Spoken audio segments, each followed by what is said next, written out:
رسمی اور غیر رسمی۔ رسمی خط وہ ہوتا ہے جو کسی صاحب اختیار کو بھیجا جاتا ہے۔ اس میں عام طور پر اپنے حالات و مسائل سے اسے آگاہ کیا جاتا ہے اور ان مسائل کے حل کے لیے ایک طرح کی درخواست کی جاتی ہے۔ اس لیے رسمی خط اور درخواست میں کچھ زیادہ فرق نہیں ہوتا۔ ہم اپنے اسکول کے پرنسپلز، اخبارات کے مدیر کو جو خط لکھتے ہیں وہ رسمی خط کہلاتے ہیں، جبکہ دوسرا خط ہے غیر رسمی خط۔ غیر رسمی خط وہ ہوتا ہے جو اپنے دوستوں، عزیزوں، والدین اور بے تکلف جاننے والوں کو لکھا جاتا ہے۔ اس خط میں ہم اپنے جذبات اور خیالات کا بے ساختہ ذکر کرتے ہیں، اسی لیے اسے عادی ملاقات بھی کہا جاتا ہے۔ خط لکھنے کے لیے میں چند ہدایات بتاؤں گی جن پر عمل ضروری ہے۔ نمبر 1 کہ خط لکھتے وقت یوں سمجھیے کہ جسے آپ خط لکھ رہے ہیں وہ بالکل آپ کے سامنے بیٹھا ہوا ہے اور آپ کی باتیں غور سے سن رہا ہے، اس لیے اس کے بڑے یا چھوٹے ہونے کا لحاظ رکھتے ہوئے بات کرنی چاہیے۔ نمبر 2 جو کچھ آپ کہنا چاہتے ہیں یا لکھنا چاہتے ہیں وہ مختصر الفاظ میں لکھیں تاکہ دوسروں کا وقت ضائع نہ ہو۔ نمبر 3 خط میں کوئی فضول بات نہ لکھیں، مطلب کی باتیں لکھیں اور جو کچھ لکھیں صاف اور خوش خط ہو۔ نمبر 4 خط کو چھوٹے چھوٹے جملوں میں مرتب کریں، لمبے فقرے اکثر الجھن کا باعث بنتے ہیں۔ نمبر 5 خط کے آغاز میں بسم اللہ الرحمن الرحیم لکھیں اور آخر میں۔ نمبر 6 خط کی پیشانی کے دائیں طرف اپنا مختصر پتہ لکھیں۔ اب میں آپ کو خط کے حصے بتاؤں گی۔ خط کو 6 حصوں میں تقسیم کیا جا سکتا ہے۔ نمبر 1 لکھنے کا مقام اور تاریخ۔ نمبر 2 القاب و آداب۔ نمبر 3 خط کا مضمون اور 4 اختتام۔ 5 مکتوب نگار کا نام اور نمبر 6 مکتوب نگار کا پتہ۔ ہمارا آج کا عنوان ہے نعت۔ سب سے پہلے میں بتاؤں گی کہ نعت اور حمد میں کیا فرق ہے۔ نعت ایسی نظم کو کہتے ہیں جس میں نبی پاک صلی اللہ علیہ وآلہ وسلم کی تعریف بیان کی جائے، اور حمد ایسی نظم کو کہتے ہیں جس میں اللہ تعالیٰ کی تعریف بیان کی جائے۔ نعت کا سب سے پہلے میں مرکزی خیال بتاتی ہوں۔ حضرت محمد صلی اللہ علیہ وآلہ وسلم کو دونوں جہانوں کو خوبصورت بنانے کے لیے اس دنیا میں بھیجا گیا۔ آپ صلی اللہ علیہ وسلم نے ساری دنیا کو اللہ کا پیغام سنایا اور بھٹکے ہوئے لوگوں کو ایک مرکز پر جمع کیا۔ اب ہم اشعار کی تشریح کی طرف آتے ہیں۔ پہلا شعر ہے: بزم کونین سجانے کے لیے آپ آئے، شمع توحید جلانے کے لیے آپ آئے۔ بزم کونین دونوں جہانوں کی محفل سجانا، اس کو خوبصورت بنانا، آرائش کرنا۔ شمع توحید، شمع چراغ، توحید اللہ کو ایک ماننا۔ اللہ تعالیٰ کو ایک ماننے کا چراغ روشن کس نے کیا؟ آپ صلی اللہ علیہ وآلہ وسلم نے۔ تو اس شعر میں بتایا گیا ہے کہ حضرت محمد صلی اللہ علیہ وآلہ وسلم جب اس دنیا میں تشریف لائے تو آپ کی آمد سے پوری دنیا میں خوبصورتی پھیل گئی۔ جو لوگ صدیوں سے برائیوں میں ڈوبے ہوئے تھے، آپ صلی اللہ علیہ وآلہ وسلم کی تعلیمات سے وہ اچھے انسان بن گئے۔ اس طرح ان کی دنیا بھی سنور گئی اور آخرت بھی بہتر ہو گئی۔ جس نے بھی آپ کے پیغام پر عمل کیا، اس نے ہدایت کا راستہ اختیار کر لیا اور وہ اللہ کا نیک بندہ، پسندیدہ بندہ بن گیا۔ تو ہماری بہتری اسی میں ہی ہے کہ ہم سنت نبوی صلی اللہ علیہ وآلہ وسلم پر عمل پیرا ہوں تاکہ کامیابیوں سے ہمکنار ہو سکے۔ آپ صلی اللہ علیہ وسلم نے لوگوں کو بتایا اللہ ایک ہے، اس کا کوئی شریک نہیں، اور ایک اللہ ہی عبادت کے لائق ہے۔ قرآن پاک میں بھی سورہ اخلاص میں بتایا گیا ہے: قل هو اللہ احد اللہ الصمد لم یلد ولم یولد ولم یکن لہ کفوا احد۔ کہو کہ اللہ ایک ہے، اللہ بے نیاز ہے، نہ وہ کسی کا باپ ہے اور نہ کسی کا بیٹا، اور نہ ہی کوئی اس کا ہمسر ہے۔ اب دوسرے شعر کی طرف آتے ہیں۔ ایک پیغام جو ہر دل میں اجالا کر دے، ساری دنیا کو سنانے کے لیے آپ آئے۔ پیغام کے معنی ہے اطلاع دینا، زبانی کوئی بات کہنا، اور اجالا کا مطلب ہے روشنی بخشنا، کسی چیز کو روشن کر دینا۔ اس کا مفہوم یہ ہوگا کہ نبی پاک صلی اللہ علیہ وآلہ وسلم کو اللہ تعالیٰ نے اپنا نبی بنا کر بھیجا۔ آپ صلی اللہ علیہ وآلہ وسلم اللہ کے آخری نبی ہیں، اور آپ نے اللہ کا پیغام پوری دنیا کو سنایا کہ لوگوں ایک اللہ کی عبادت کرو۔ آپ صلی اللہ علیہ وآلہ وسلم کا پیغام کسی ایک فرد، گروہ، خاندان یا قبیلے کے لیے نہیں تھا، بلکہ آپ کا پیغام بنی نوع انسانوں کے لیے ہمیشہ ہدایت اور رہنمائی فراہم کرنے والا پیغام تھا۔ جس نے سنت نبوی صلی اللہ علیہ وآلہ وسلم پر عمل کیا، اس کے دل سے کفر کی سیاہی ختم ہو جاتی ہے اور اس کا دل ایمان کے نور سے منور ہو جاتا ہے۔ آپ صلی اللہ علیہ وآلہ وسلم نے حجۃ الوداع کے موقع پر فرمایا کہ کسی عربی کو اجمی پر اور کسی اجمی کو عربی پر کوئی فوقیت حاصل نہیں۔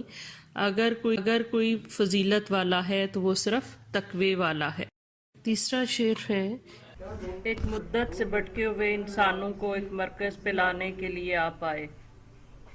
مدت بہت عرصہ طویل، بھٹکے ہوئے، راستہ بھولے ہوئے، مرکز پہ بلانے کے لیے، یعنی ایک نقطہ نظر پہ لانا، کسی ایک چیز پر متفق ہو جانا، اس کو مرکز کہا جاتا ہے۔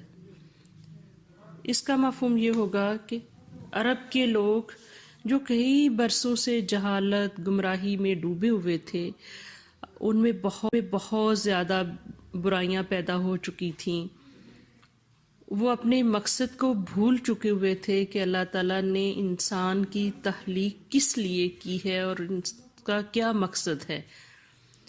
لوگ اپنی منزل کا سراغ گم کر چکے ہوئے تھے۔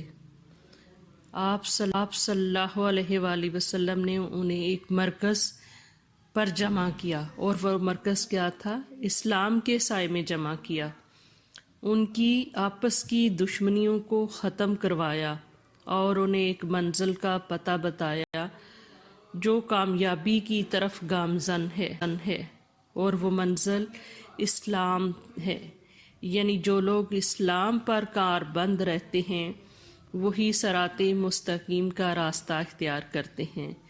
یعنی آپ صلی اللہ علیہ وآلہ وسلم نے لوگوں کو ایک اللہ کی عبادت کرنے کی طرف بلایا اور ان کو بتایا کہ کامیابی اور کامرانی اسی میں ہے کہ ایک ذات ہے جو پوری کائنات کی خالق، مالک، رازق ہے، اور وہ ذات اللہ کی ذات ہے جو وحدہ لا شریک ہے، اس کا کوئی ثانی نہیں۔ اب ہم شعر نمبر 4 کی طرف آتے ہیں۔ نہ خدا بن کے امڑتے ہوئے طوفانوں میں کشتیاں پار لگانے کے لیے آپ آئے۔ اس شعر میں شاعر اس دور کی بات کر رہا ہے کہ جب آپ صلی اللہ علیہ وآلہ وسلم اس دنیا میں تشریف لائے تو وہ دور اخلاقی اعتبار سے بہت برا دور تھا۔ ہر طرف نفسا نفسی کا عالم تھا۔ لوگ آپس میں قتل و غارت پر تلے رہتے تھے۔ کسی شاعر نے کیا خوب کہا تھا کہ کبھی پانی پینے پلانے پہ جھگڑا اور کبھی گھوڑا آگے دوڑانے پہ جھگڑا۔ یعنی چھوٹی چھوٹی باتوں میں لوگ ایک دوسرے کو قتل کرنے کے لیے تیار رہتے تھے۔ لوگوں میں انسانیت ختم ہو چکی ہوئی تھی، نہ چھوٹوں پر شفقت کی جاتی تھی اور نہ بڑوں کو احترام کی نظر سے دیکھا جاتا تھا۔ اس وقت انسانیت کی کشتی ڈگمگا رہی تھی اور کسی ایسے رہنما کی ضرورت تھی جو اس کشتی کو منزل مقصود تک پہنچا سکے، اور اس کشتی کو منزل مقصود تک پہنچانے کے لیے وہ ذات نبی پاک صلی اللہ علیہ وآلہ وسلم کی ذات تھی جس نے لوگوں کو برائیوں سے بچنے اور اچھائیوں کی طرف مائل ہونے کی طرف گامزن کیا۔ آپ اس دنیا میں تشریف لائے تو آپ نے لوگوں کو حق و صداقت کا پیغام دیا، اچھائی اور برائی میں تمیز کرنا سکھایا اور لوگوں کو بتایا کہ آپ کس طرح چل کر اچھائی کی طرف جا سکتے ہیں۔ اب ہم اگلے شعر کی طرف آتے ہیں۔ قافلے والے بھٹک جائیں نہ منزل سے کہیں، دور تک راہ دکھانے کے لیے آپ آئے۔ قافلے کا مطلب ہے کارواں، بھٹکنا راستہ بھول جانا، منزل پہنچنے کی جگہ یا قیام کرنے کی جگہ، راستہ بتلانا رہنمائی کرنا۔ تو اس شعر کا یہ مفہوم ہوگا کہ جب کوئی لوگ مل کر سفر کرتے ہیں تو وہ اپنے میں سے کسی ایک شخص کو اپنا امیر بنا لیتے ہیں یا اسے اپنا راہبر چن لیتے ہیں تاکہ وہ اس کی قیادت میں اپنا سفر طے کر سکیں اور انہیں سفر میں کسی قسم کی پریشانی نہ ہو۔ اور راہبر یا امیر ہمیشہ ایسے شخص کو چنا جاتا ہے جو اس راستے سے واقف ہو۔ اگر وہ واقف نہیں ہوگا تو قافلہ جو ہے وہ بھٹک جائے گا، وہ راستہ بھول جائے گا۔